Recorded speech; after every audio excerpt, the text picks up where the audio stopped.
Shalom, salam optimis karena Tuhan ada. Kita kembali berjumpa di renungan akhir pekan ini dan kita bersyukur karena di sepanjang minggu ini kita dapat melewatinya dengan baik. Dan saat ini sebelum kita merenungkan bagian firman Tuhan hari ini, mari kita satu hati di dalam doa. Kita berdoa. Bapa di sorga, terima kasih kami siap menerima nasihat firman-Mu, urapi kami dan kuasa Kudus-Mu menyingkapkan rasa firman-Mu. Demi nama Yesus kami berdoa, haleluya, amin. Bapak Ibu Saudara, firman Tuhan yang kita renungkan saat ini terdapat dalam Mazmur pasal yang ke-37 ayat yang ke-21. Mazmur pasal yang ke-37 ayat yang ke-21. Perhatikan baik-baik firman Tuhan ini. Berkata demikian. Orang fasik meminjam dan tidak membayar kembali, tetapi orang benar adalah pengasih dan pemurah. Orang fasik meminjam dan tidak membayar kembali, tetapi orang benar adalah pengasih dan pemurah.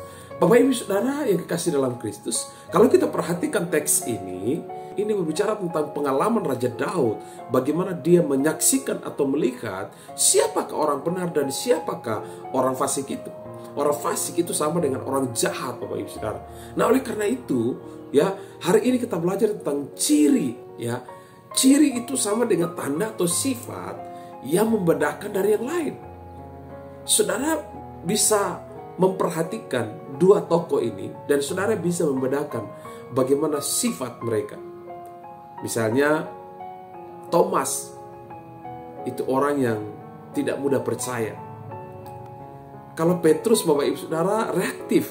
Saudara bisa perhatikan dua tokoh itu. Kita bisa melihat dari sisi sifat atau respon mereka. Nah, Bapak Ibu Saudara, dari bagian firman Tuhan hari ini kita belajar tentang ciri-ciri orang benar.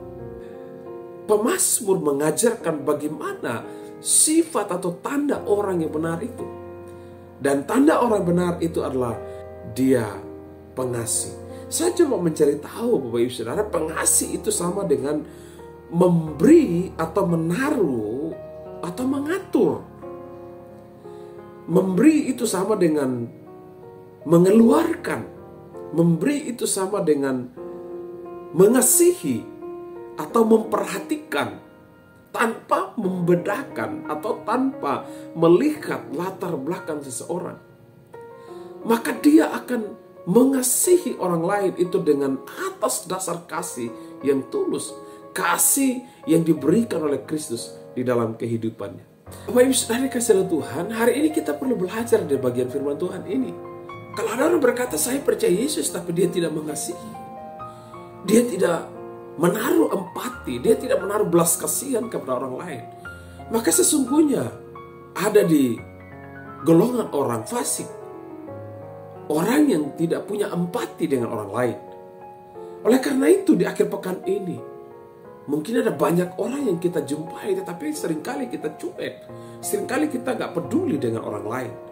Sehingga bagi firman Tuhan ini mengajarkan bagi setiap kita, orang benar itu identik dengan pengasih pemurah, identik dengan penolong, identik dengan rasa ibah, rasa kepedulian itu ada dalam hidupnya.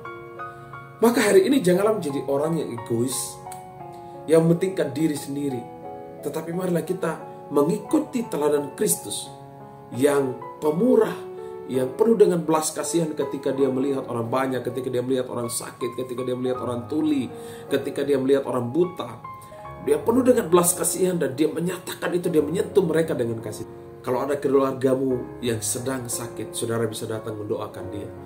Kalau ada keluargamu yang berkekurangan, saudara bisa hadir di sana untuk menolong dia. Kalau ada tetanggamu yang sedang membutuhkan pertolongan, saudara bisa menolong dia. Kalau ada kenalanmu yang sedang bergumul dan dia menghubungimu, berarti ada maksud Tuhan di sana supaya Tuhan pakai kehidupanmu untuk menjadi berkat buat dia. Apakah mungkin kita memberikan pengertian kepada orang lain? Kita bisa memotivasi orang lain.